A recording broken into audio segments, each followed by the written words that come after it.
My prediction, I think he gonna get chopped up. You know, second half of the fight, he gonna have to move them legs. Boy, them old ass legs gonna have to move, Keith. So for me, this is what makes him the most dangerous guy in the division. It's not the height. It's not the range. It's not the fact that he's now using it more in the jab and all that. It's the fact that he can game plan. When you got these weapons like we always talk about, and now you know how to use these weapons more than you ever have before. Yeah, now you're becoming a serious threat to the landscape of the welterweight and super welterweight division. If you're Boots, how do you approach this fight with a guy that you know? Patience, because he not really trying to get in a shootout. Xander was willing to get in a shootout with Boots. Josh Kelly is not gonna be willing to get in no shootout. That ain't what he trying to do. Josh Kelly trying to be who he is, pretty boy. You know what I mean? So that means when you carry a name like that, you basing your style off of hitting and not get hit. You know what I mean? So that's saying he gonna be in there trying his best to get some shit and then get the out of there. You know what I mean? Boots just gotta be patient, a patient predator, more like a hawk. You know what I mean? He gotta be like a hawk that night. Just keep your eyes on him and keep him in range. As Jaron Boots Ennis eyes potential showdowns with Sebastian Fundora and Josh Kelly, the boxing world is already debating the best approach for each matchup with two completely different stylistic challenges ahead. When you got these weapons like we always talk about, and now you know how to use these weapons more than you ever have before. Yeah, now you're becoming a serious threat to the landscape of the welterweight and super welterweight division, and that's what I want to praise. I want to praise Sebastian and his team, his dad, because that was something that I didn't think was there. They have the ability to game plan, to know what they're up against. Shout out to Mr. Fundora for masterminding his son and getting him to this point. They've been able to really make this happen. While talking about the key to victory for fighters, Teddy Atlas believes Fundora's path to victory starts with staying true to his identity. He says Fundora must rely on his movement, footwork, and mobility to avoid becoming an easy target for Boots Ennis. You gotta have an identity. I say it again. You have to have an identity. You have to know who you are, what you are. He should have read my report maybe if he didn't know. Because what he was and what he has shown himself to be was a guy that had good legs, a guy who was mobile, a guy who's fighting a guy who's not as mobile. You know, a guy who's got to be set to punch. He let him be set right in front of him, right in front of him. Explaining what separates Jaron Boots Ennis from the rest, Roy Jones Jr. believes it's his ability to adapt in real time. He says Boots doesn't rely on a single style and can make adjustments whenever a fight demands it. According to Jones, that kind of versatility is rare in today's boxing and is what makes Ennis such a dangerous opponent. I don't see it with Jaron. I see Jaron as being a guy that's actually knows what he's doing and knows how to fight. Has talent too, but knows how to use his talent. Therefore, it's nothing to break down. And I think they'll find that out come this next fight. Does he remind you of yourself at all? A lot. How so? Well, he got so many things he can do. He know how to change things up on the spot. And you can be able to adapt and change up on the spot. That's what you don't find in most fighters nowadays. You don't find guys that if this ain't working, they can go do that. If that ain't working, they can go do that. You understand me? That was the one good thing about Bud Crawford. If this don't work, he can change right hand or left hand and try or right hand and try it another way. If this don't work, he can go back another way and try it again. So he had options.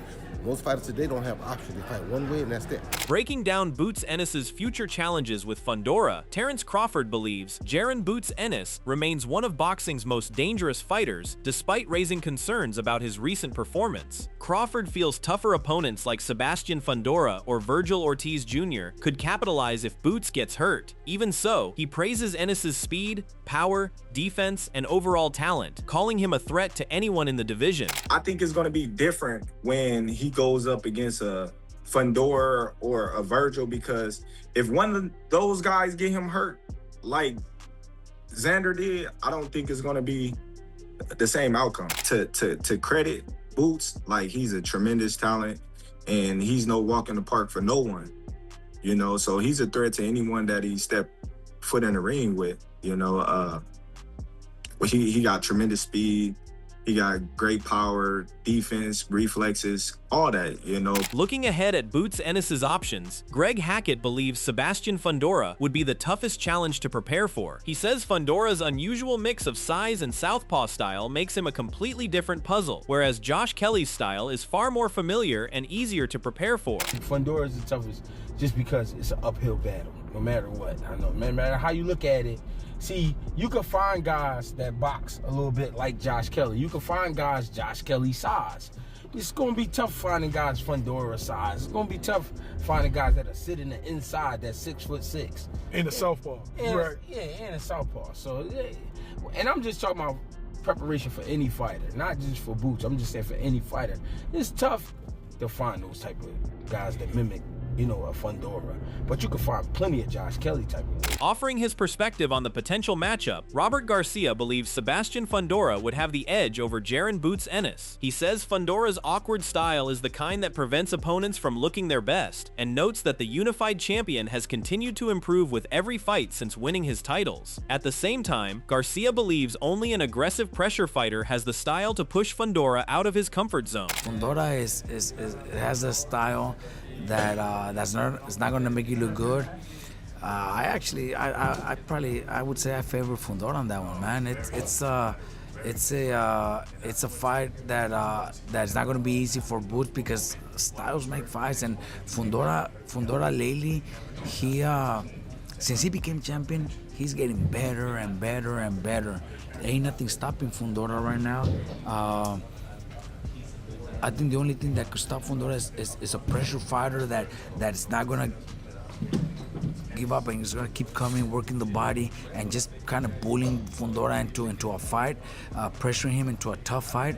I think that's the style that might hurt Fundora. Attention is also turning to a potential clash between Boots Ennis and Josh Kelly. For Greg Hackett, patience will be the deciding factor for Boots Ennis. He expects Josh Kelly's movement to create problems early, but believes Boots will wear him down by staying disciplined instead of rushing the fight. Does he present any problems to Boots in that fight? Yeah, we presents this. We know that he has hand speed. We know that he got quick feet, and you know he going to try to make the fight tough for you. He's not the biggest puncher, but he can hit a little bit.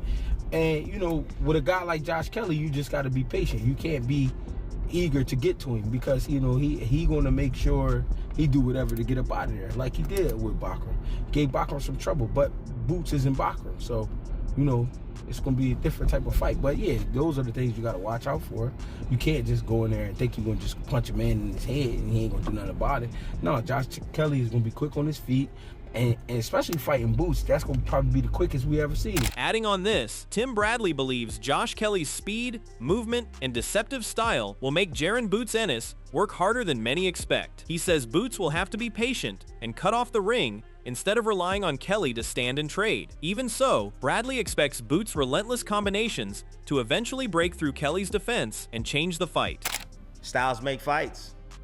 Josh Kelly don't look like much, but he's quick. He got good reflexes. He got some pop on his shots. He's very deceiving. And he got legs. And he gonna move around all night, and Boots gonna have to chase. He gonna have to chase. And he gonna have to chase. And you know, Boots don't really like to chase. You can hear it when they talking. Well, if he's standing right there in front of me, it's gonna be night. You know, it's not gonna be a short night. I think the fight's gonna be a little bit more challenging just because of that aspect. I think Boots will eventually catch up with him, cut him off, hurt him with a big shot, because you know Josh Kelly isn't the most. His defense, even though he's very elusive, Boots throwing combinations, something eventually gonna crack that defense. You know, especially when guys that they just like to use the head movement and be, you know, elusive and agile. You can let those punches fly, man, and something eventually is gonna get in there on a guy. Explaining Josh Kelly's path to victory, Boots Ennis believes the key is smart, disciplined boxing. He says Kelly must stay off the ropes, frustrate Boots with movement, and rely on his boxing skills to control the pace. At the same time, Bozy insists Kelly has to earn Boots' respect by landing enough power shots to keep him honest. The take from this is that angered Josh, and it changed his mindset. And I had to have a couple of stiff words with him in the corner in between a couple of rounds, because Every cut on his face was caused by a head clash, yet the referee wasn't calling any of them. As far as the ref was concerned, all those cuts were caused by punches. None of them were. And it was the frustration kept building up in him. So it became just a trickier fight to manage as a coach, to the point where once the nose was cut, and I just said to him, you're going to be safer up close, and he finished quite strong. I thought Kevin boxed out of his skin. He did really well, came with a game plan. But Josh was kind of cruising for the first half of the fight. And then, let's give the red. Backing his fighter, Adam Booth says Josh Kelly has never been interested in easy opponents and deserves his shot at Boots Ennis. He believes many fans will underestimate Kelly, but says Boots and his team know better, recognizing that Kelly has the skills to make this a very difficult fight. Josh doesn't want touches, and I'm not in this sport to work with fighters that want the easy touches. I'm proud of him. I'm proud of how he's gone about his career, how he's overcome the hurdles, and now I look forward to that fight being made and Josh proving just how good he is. And I expect fully everyone not to give Josh a chance in this fight. But I also know that Boots and his dad are real ones. They know the sport and they know boxing. And as from what I was told, Boots' dad predicted Josh to beat Murtazaliev.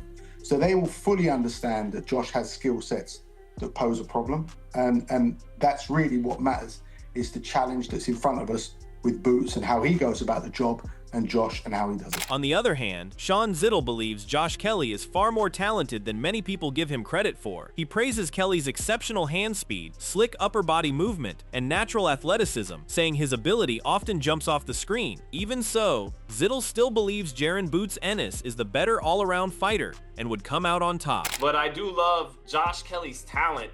He has a beautiful, if you're a highlight reel guy, he has some beautiful stuff on his highlight reel. His hand speed is sick. He has great hand speed, really good dexterity, and overall just a really talented fighter. Good upper body movement.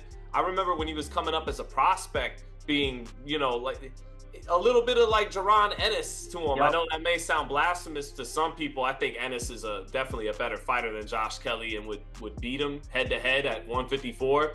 But still kind of his talent sometimes jumps off. Paulie Malignaggi believes the roadmap for Boots Ennis is already clear. He expects Josh Kelly to be the next fight, especially after Kelly's surprise title-winning performance put him back in the spotlight. From there, Malignaggi believes a unification bout with Sebastian Fundora is the natural next step and the biggest fight available. Regardless, that's the fight that you're gonna be looking to make is Jaron Ennis and Josh Kelly. I think that's the easiest one to make, because again, like I said, it's a world title unification, and also it is Fundora? What about Fundora? And then who? Sebastian Fundora. Fundora, yeah. Fundora is another one that makes a lot of sense, but it would be an outside of the promotion fight. So I think before you make the Fundora fight, I think you make the Kelly fight first. Yeah, I think Fundora can be the culmination. Like I said, especially that Kelly's hot at the moment. He just, like I said, he won that IBF title in an upset. I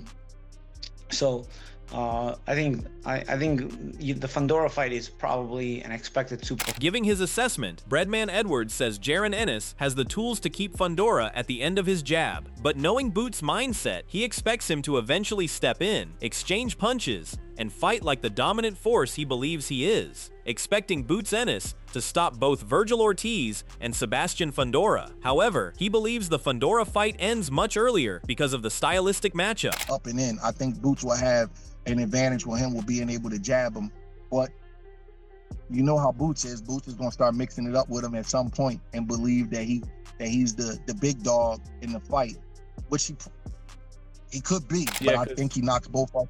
I think he stops both, but I think they're just different kind of fights. I think the Vergil fight goes longer. I think the Fundora fight, with their kind of styles and the way that Boots will have to fight him, I think it's an early night. Yeah, but a great fight. So it sounds, well, first on Fundora, it sounds like when you talk about jabbing to the body, he would have to get him with that level change, bring the elbows in and down off the jab of the body and then come over the top with something. And that's because Boots is 5'10" and Fundora is 6'6". It's going to be hard to just hit him in the head with jabs all night. You know what I mean? I'm not saying he won't be able to, but he's going to have to jab a different part of his body I think he's gonna have to attack him. And Fundora obliges that. Fundora works on the inside. He's trying to hurt you too.